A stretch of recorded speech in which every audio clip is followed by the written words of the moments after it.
It's the bucket hat that Welsh supporters have adopted as their own over the last probably 10 years. And what is the signification of this hat? Do you know? I'm not really sure. Obviously, the colours are the colours of the team, but it just seemed to grow. It caught on, and pretty much you couldn't come if you didn't have one. Well, with the hats generally, I don't think there's any problem at all. As I say, we went to the USA game the other night, and we weren't even questioned about the ordinary bucket hat, but it just seems to be their concern over the rainbow version. We didn't actually see anybody wear them, and therefore we didn't see anybody have anything confiscated. But we've heard a few people talking, and obviously the newspaper articles, but it didn't really affect us. I'm probably on the fence. When you're in somebody else's country, you abide by their rules, but it's just so foreign to our way of doing things in Europe that, you know, people should be able to wear what they want, when they want, where they want. But we're in Qatar. Well, I think it's a little bit too late, because I don't think it's just about the hat. It's like issues with the beer.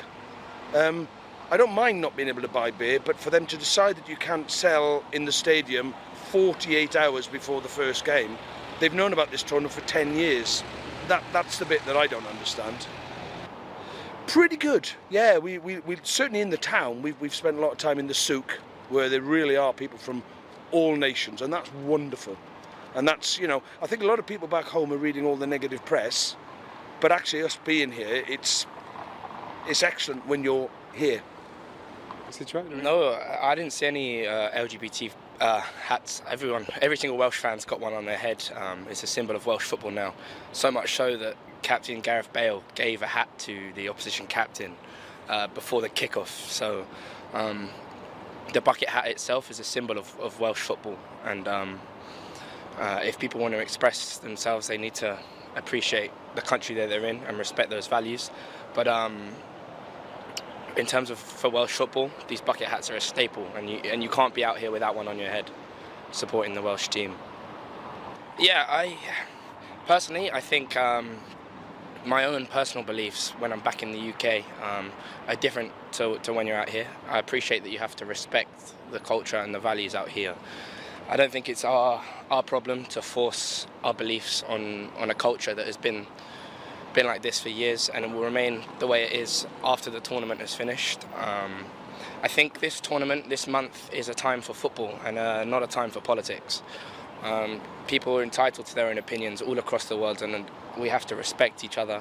And I just don't think that knowing the rules that have been set in place, I don't think now is the time to protest.